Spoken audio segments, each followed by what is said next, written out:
I'm done with winter after Christmas.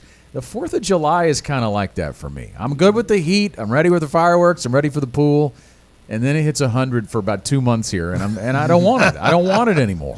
Well, things are always changing. Just like the economy and the markets, things are always changing. And you never know when you're going to have one of those cool snaps right in the middle of summer. We have that every once in a while. Yeah, well, we're talking economy today on the Get Ready for the Future show. We talk a lot about the markets and we talk about the economy. The two are not always linked. We're going to be joined, and we are being joined right now by LPL Financial's Chief Economist, Jeff Roach, who is with us in Charlotte today, which I understand is just about as much of a cooker as it is here in Arkansas, right at triple digits. Good morning and good afternoon to you, Jeff, since you're on the Eastern time zone. Absolutely. Well, happy Wednesday, and yes, it is dripping weather. That's the way we talk about it here in the Southeast, right? Yeah, it is absolutely on fire. So we appreciate you joining us today, and I think our goal here today is really kind of paint that picture of, the markets have been down for the first half of 2022. Obviously, everybody knows that. What's in store for the markets in 2022 in the back half of the year could greatly depend on the economic conditions that we have currently and the expectation of where they're going. So let's jump in, Jeff, if we could, and talk a little recession talk, because obviously that's been a real big buzzword for economists in the last couple of months. A survey back in early June found that a majority of economists believe that the economy will enter a recession next year, but at that time, very few expected it to happen this year. Now, that was a month ago. Here we are in early July. Where do you land on when/if a U.S. recession is imminent? Well, I do think that a recession is coming, perhaps not imminent. And you're exactly right. As you were referencing in the beginning remarks about markets, the economy, they don't always paint the same picture. And that is absolutely true, if not even more so the case, when you're talking about a time where the economy is shuttered by government statement, government fiat in 2020, and then a reopening process. And, data were very messy. And so, it was very complicated. And I think the markets were saying, we have a Fed starting a tightening cycle. And at the same time, you have data that looks strong in historic standards because, we're in this quote unquote reopening phase. But underlying weaknesses remain. And so I think the market was just having trouble trying to price in expectations, and that's the key word, expectations. So where are we now relative to where we're going to be in the next 18 months?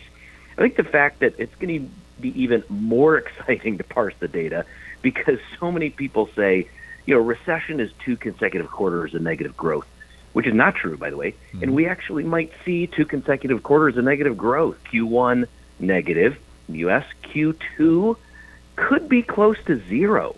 And so we might say, the talk among the pundits these days is, hey, we're in a recession right now. The point is we're not. We're not in a recession now because we have not seen a significant decline in activity spread across multiple sectors of the economy. So, for example, we still have job growth. We still have industrial production rallying. That's something that doesn't get a lot of media attention, but it's very important for the underlying bones and plumbing of the economy. And that's definitely one of the stats that the National Bureau of Economic Research does look at as it defines recession. We're not in one now. We're probably not going to be in one this year, but the likelihood of that recession coming sooner than expected seems to be rising. You have the challenge between soft data and hard data. That's what I like to tell our clients. Soft data is survey data. Hard data is actual spending patterns. April was still a pretty decent spending month. May, real spending declined. But we're not in a recession yet. Probably not. That's not our base case for 2022. We can talk a lot more about that, but I'll stop right there for now. So, Jeff, let's kind of lift the hood for just a minute. If you look at some of the high-frequency data, and compare it, let's say, back to 2019, and look at where we were on things like, things as obtuse as movie attendance and rail traffic and things of that nature, things look like that they're about on par with where we were in 2019 prior to COVID. What is the headwind that's going to potentially trigger us into a recession in the next 18 months or so? Yeah, that's right. One of the other higher frequency metrics that I like to look at, in fact, I look at it just about every day, looked at it this morning, is TSA throughputs relative to this relative period, from a year ago or 2 years ago. And the point is that, airline travel, even during July 4th with all the warning signs that we saw, across major news outlets, is ticking up. Pent-up demand is there, and people are traveling.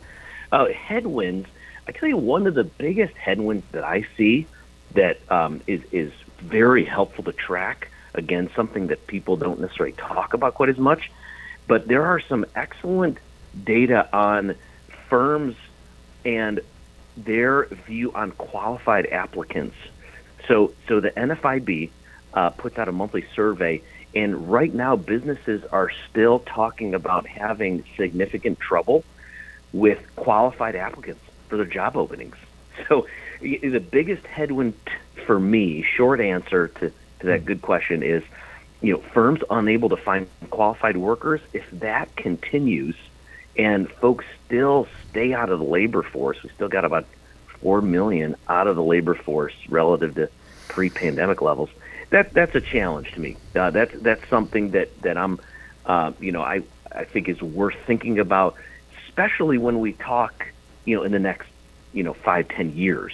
Perhaps we sometimes get so focused on what the market's doing right this very minute, or maybe in the next, few months. But long-term challenge, skill erosion. People don't go back to the workforce. Firms have challenge. That's probably one of the biggest headwinds outside of some of the more talked about ones, and that is supply bottlenecks that unfortunately are remaining. Mm-hmm. Yeah, Jeff, inflation's really grabbed the headlines over the last few months, but it hasn't seemed to slow down consumer spending all that much. And how have we managed to absorb higher prices for such a long time now? And when will corporate profits take a hit if we don't see inflation ease up a little bit? Right. So, going back to Econ 101, prices go up. Demand should slow at some point, right? That's the bare bones of your question, saying, well, how in the world are we seeing this? Rising prices, consumers still spending. And that's exactly the case.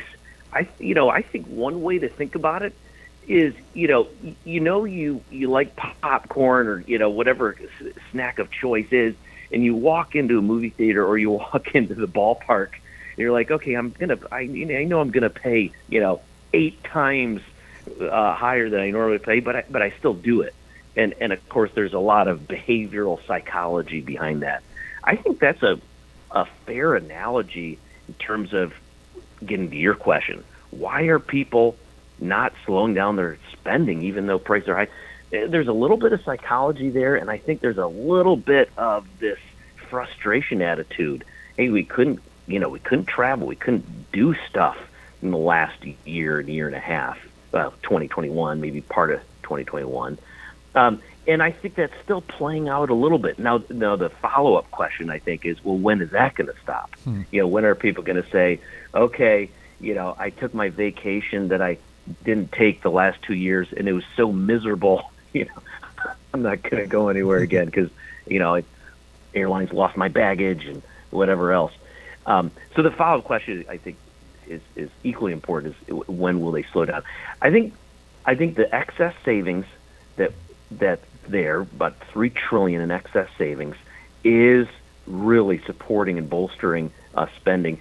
But it's not going to last, another 8 to 10 months. So the question will be, as we go into holiday, the holiday sales numbers is extremely important. Before I was at LPL, I was a senior economist for Visa, and tracked, spending, of course, and holiday sales was really an important harbinger. But at this point, consumers are thumbing their nose at the high prices. But it'll eventually hit, and we expect it to start showing up, in the latter half of the year.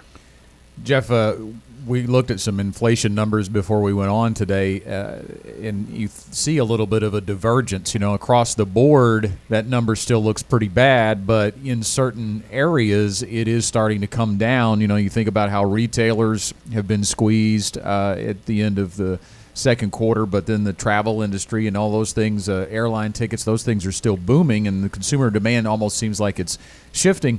When you look at all that inflation data, is there kind of a light at the end of the tunnel? We've been talking about looking for that for so long. Transitory was the word we heard from the Fed for so long. It's clearly not been transitory, but at some point it's got to come down. Is it doing that? And what's kind of the sweet spot for you to say, hey, we're going to rock on through it if we can get it to here? Yeah, that's right. There are these diverging patterns between, particularly durable goods. Auto prices are moderating, vehicle, even the auto parts. Some of the recreational goods are flat from a year ago. So I've been tracking RV sales just because it's been such an interesting sector to watch, particularly in the last 2 years. And so I think the fact that we're starting to see some of those raw materials from the producer side, and then that definitely is flowing into the durable goods prices are starting to cool. And I think at this point, we're trying to see, okay, can the consumer make it through this summertime peak travel season and, back to school season? And the nagging challenge for, I think, policymakers and market watchers are some of the core items like the food, gas prices, some of those things that stick around and really turn into some frustrating behaviors. At this point, though, durable goods prices, the fact that they're moderating, I think, is a net positive, particularly for policymakers as they think, okay, how far do we need to go in terms of tightening, and how aggressive do we need to be in terms of tightening? And speaking of that tightening, let's talk about the Fed for just a second. Obviously, they have exercised their authority and raised some interest rates pretty aggressively through the first half of the year. Help our listeners to understand how effective or ineffective that lever might be, and how much of the actual tightening of the money supply is the Fed going to engage in to try to get the end result that they're looking for. Right. So the Fed does have a few tools in their toolbox. I like to say they have very blunt instruments. One of the things that I think folks need to think about when we think about the Fed is, the Fed doesn't have any tools that address supply shocks. Their tools, the blunt sledgehammer that they have, only addresses the demand side. So how to cool down consumer spending, how to slow down housing market, for example. And I think they have, even in just the very beginning stages of their tightening cycle, they've put the fear into those prospective buyers, right? Mortgage prices, mortgage rates are increasing, finally stabilizing at about the 5.5% level on average across the United States for a 30-year fixed. But they are their tools are working in terms of slowing down some sectors of the economy that were pretty hot. I think I'm in the camp that housing wasn't necessarily a bubble like it was coming out of the great financial crisis, and those times were times you never want to see again. But the fact that the core underworking of the housing market, including lending, et cetera, very different this time around than the 08 to 2011 time period. But we've seen a good, I say air quotes, around a good response in the cooling and housing market. I think they will tighten pretty much across the board. So they'll tighten that target rate, the rate that banks charge each other for overnight loans. They will shrink their balance sheet. Again, kind of overall, it's a thing that needs to happen. So it's a good thing, in my view, that they're shrinking the money supply, shrinking the balance sheet, raising rates so mortgage rates aren't so historically low. But I think at the inside conversations. By the way, we'll get the minutes from their last meeting at 2:00 Eastern today. And that's going to give us some additional insights. But I think behind closed doors, they're concerned about the fact that their tools are not addressing supply shocks. They're not capable of doing that. But in some ways, desired effect is yes, housing is cooling. The challenge is you got a Russian invasion adding shocks to commodity prices and supply shocks. That's something completely out of their realm of influence. Well, Jeff, you mentioned a little bit about oil prices earlier, I believe, and I mean they're elevated now, and we've seen them come down off their highs a little bit. I know that a lot of people are feeling that impact at the pump. Where do you see oil prices going, and how's that going to impact the economy going forward?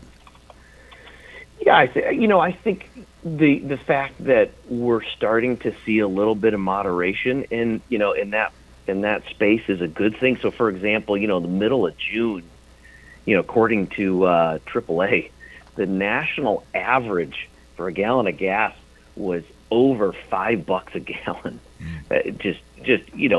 That's tough for particularly the lower income cohorts of the economy, and that's just really a tough level.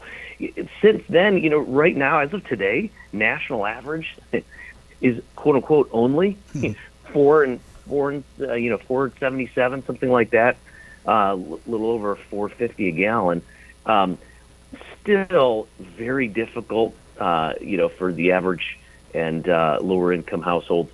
But we've seen a pullback from the peaks of over 5. That's a good thing. I think the fact that the economy is slowing, in essence, is a good thing because it takes off some of the pressure from the Fed, and it takes off some of the pressure on oil prices, some of those other leading indicators like copper prices. So in some ways, I think a slowing economy is truly that quote unquote Goldilocks scenario that we like to talk about. We don't want the economy too hot. You can't eat it. Something too hot. You don't want the porridge too cold. You want that porridge just right. That soft landing is certainly what everyone is hoping for. And the fact that oil prices, gas prices, copper, lumber, etc., are moderating, pulling down from some of their highs in the last month is certainly a good thing.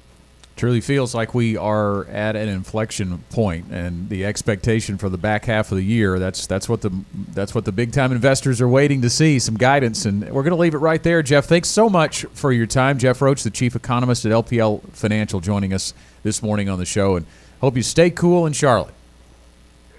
Take care. Thanks for having me. Thanks, Jeff. We appreciate his time. And, you think about that, and we really, truly are. We've been talking about the markets a lot of the last few months, is trying to keep a sensitive thought process there towards the investors who are concerned about watching their account values go down. But, and we're going to talk a little bit more about this in the Fastest Four, but we've offered some perspective quite frequently on the show, John. And when you look at where the S&P 500 is trading as we come on today, it's still about where it was in March of 2021, okay? And if you go back to pre-pandemic levels, right before the start of this economic shutdowns in March of 2020, we're up about 15% on the S&P 500. So that's 2 years. That's an average of 7.5% a year, right? So you're still tracking along historic norms if you pull that perspective out a little bit. And then when you see and you hear from Jeff Roach today talking about the underpinnings of the economy are still pretty solid. Not that they're not going to slow down, but we're not going off a cliff. Yeah, and I think that the perspective that our listeners and our clients need to have in this day and time is to really think about the broad perspective. You brought it up, Scott. 2 years back, we're about where we were, and so maybe we've lost a little bit in terms of the ground that we had gained. But if you take things into perspective, first of all, the first perspective is you always have to think about equities being a long-term investment, not a short-term investment, but a long-term investment. And long-term means over 10 years. You really are investing for something that is into your future in 10 plus years. And so for equities to be down right now really is very emblematic of what the equities markets always have done. And Tim, that's hard to really kind of keep in the forefront of your mind when all day, every day, the news is telling you everything is really bad and things are going to hell in a handbasket and all that type of thing. It is hard sometimes to keep that proper perspective. Well, I think we have recency bias. We forget what happened a year ago, 2 years ago, 5 years ago, and so forth. And, you know, anyone that ran through the crisis of 2007 to 2009 when the markets were down 45% or so, I mean, it's the next 10 years that they remember. The market's going up 300 or 400%. And so it is something that markets go up and down. It has been an extended period of time over the last 6 months. So it's been a little longer than anything that's happened over the last 10 years. But we also have to make sure that when we are investing for the appropriate time frame that we have for our goals that we have in play.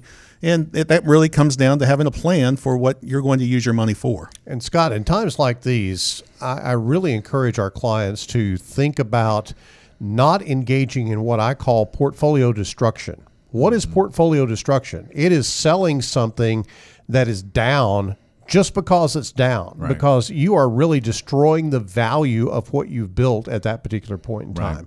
And so it is emblematic, again, of what we do here at Gen Wealth in terms of our bucketing strategy to try to have assets that are ahead of the equity bucket in the consumption curve, if you will, as we need money in the current time or maybe 3, 4, 5 years down the road.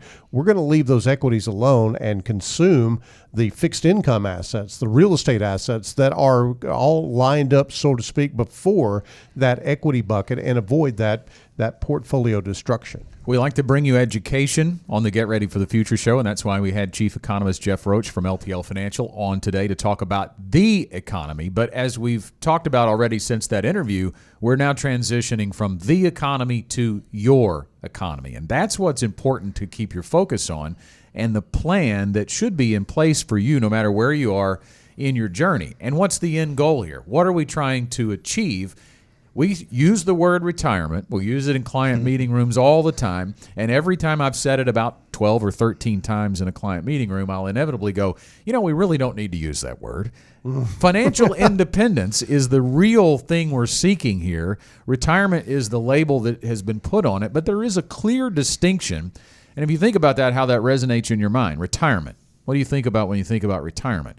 But if I say financial independence, does that change how you think about things a little bit? Well, in a recent TD Ameritrade survey of young Americans, ages 15 to 29, 57% of respondents judge themselves to be financially independent by virtue of being able to meet their financial obligations without help from parents, grandparents, or others.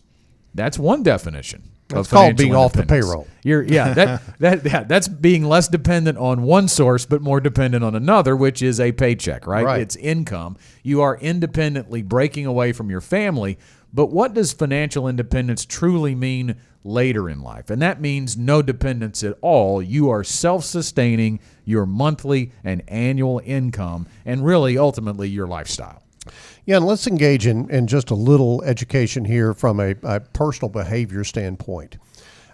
Jeff talked about, he used the analogy, if you walk into the movie theater, you don't really care how much the popcorn is. You're going to get some popcorn because the aroma has taken a hold of your brain and you're going to buy the popcorn. If it's $12 a box, you're going to buy the popcorn.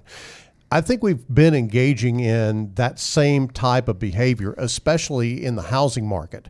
You've seen people pay way over listing price for houses, get in bidding wars for houses. you can't be financially independent and behave that way long term. Maybe you've got a little extra money. Maybe I would like to have that house, but I think you have to check yourself and you have to say, is this worth my financial independence? Is this worth me going out on a limb and erasing all the margin that I've built up? He talked about all of that $3 trillion of excess savings. It's amazing. That consumers have right now. Folks, if you go and spend all that money, then your margin goes from like here to here, like very, very narrow. And Tim, that's a recipe for disaster, whether you're talking about personal finance, whether you're talking about the finances of the country or anything of that nature.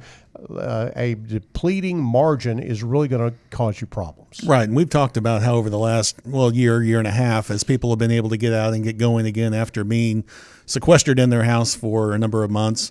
I mean, it is just a go and spend. And, the government did send us a lot of stimulus checks, and those stimulus checks did what they were supposed to for a lot of, what their intention was to stimulate the economy. But it dropped a lot of excess money in the hands of all the consumers. And so that has been pent up, and some people are still using that money, but there's a lot more credit card usage going on too. And so at some point in time, when we have to start paying the credit card bill, or now we've got a new mortgage payment that we're going to have to be paying, there's going to be some margin, which the margin is the excess that you have income versus what you're spending each month.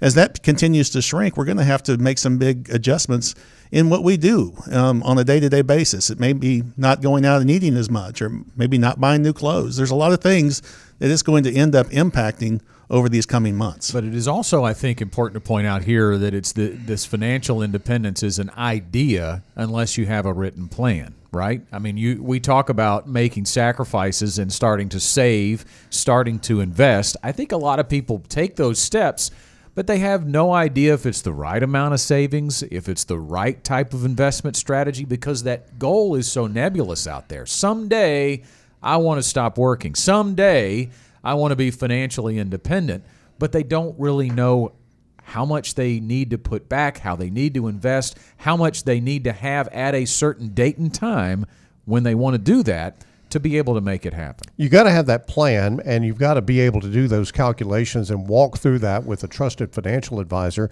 But Scott, I think it's really very behavioral when we sit down and think about this.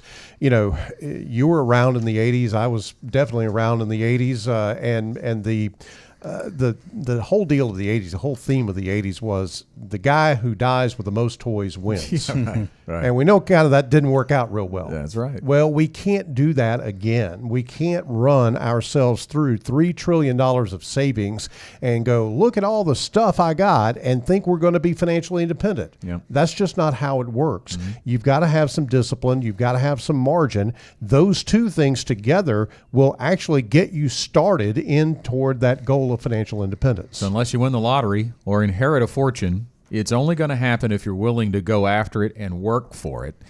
You have to set the definitions first, right? What does it mean to you? And I think that's the takeaway for today's show, too, is in the midst of all this turmoil, the economy, which way is it going? The market's been down. Your account values have been down. Your 401k not looking great right now if it's all in equities, and really even if it's balanced, the bond market has been no place to hide either so far in 2022. But where are you ultimately going with this? What is the plan?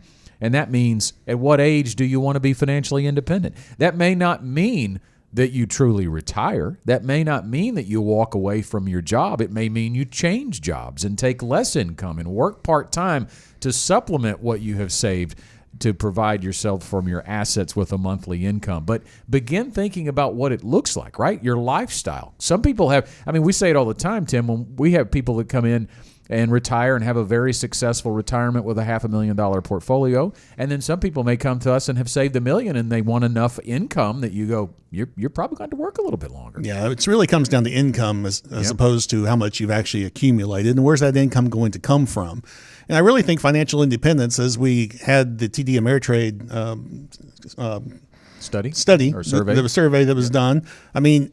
Different ages throughout your life, that definition can be much different for financial independence. And I think every stage that we go through, we need to have a goal for what that's going to look like, that what we consider financial independence, but ultimately retirement, it would be the ultimate financial independence, that you really don't have to work. You can do really what you want to do and still have the income and the resources to be able to do really anything you want to be able to do.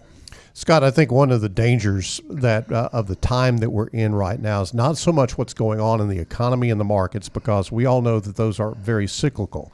But I remember through the last downturn that we had, the big downturn that we had in 2008, 2007, 8, 9 time period, people stopped putting money in their 401k plans because they thought that it was such a bad investment. But the people who actually did put money in their 401k plans made out like a bandit. You've got to understand that concept of dollar cost averaging and being able to just sustain yourself all the way through a market cycle like this and actually take advantage of those lower prices by making investments into good quality, great American companies that will eventually work their way into positive territory. That really is one of the big differentiators between what we're going through right now as far as financial upheaval is concerned. It's really not an upheaval. This is really just a very normal downturn in the market after a big bull run. But again, not being distracted by all the news and all the media and all the hype about the markets, and staying focused on your plan gets you down that road. I think it's important to point out that if you are, we'll say, 10 years or less away from trying to achieve financial independence, and you've been saving, you've been investing, and you have some assets, but you have no idea if it's going to be enough to provide yourself a monthly income to truly be financially independent, when you consider all of your other sources like Social Security, when that kicks in, how much is that going to be? How much is your spouse going to earn if there's a pension?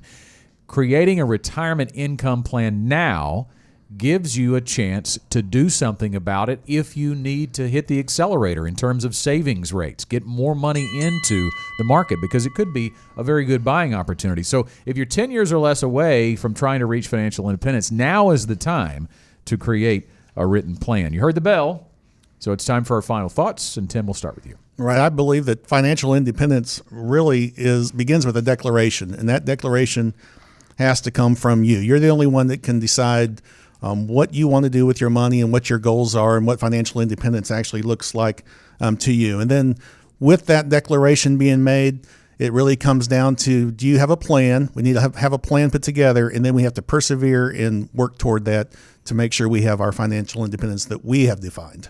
Scott, we've talked about a lot on the show today. Jeffrey Roach, obviously a very intelligent guy when it comes to the economy and what have you. And all that may be a lot of, smoke and clouds around your head when you're trying to work through this. I think the key here today is that you don't have to go it alone.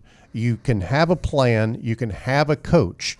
The greatest athletes in the world all have coaches, and they all tell them, stay focused on what you're trying to do. They all get in their head and help them to think through the mental aspect of that. That's what you really need. That's the missing equation with most people, is they don't have that financial coach to help them stay on track with what they're needing to do, and we certainly can help with that. We use the word plan a lot on this radio show because it is the most important thing to laying that map, putting yourself on the journey to financial independence. Maybe you think you have a plan, but does it cover all the bases it needs to cover? We've got a free opportunity to get a download of 10 ways to rethink your financial plan, and you can get it by texting the word plan to 501-381-5228. Again, the number 501-381-5228. Or you can get it online. Just visit getreadyforthefuture.com/plan. Well, that's all the time we have for this week's Get Ready for the Future show. Again, our thanks to Jeff Roach, the Chief Economist at LPL Financial, for joining us. And we thank you for joining us as well. We'll talk to you again next time.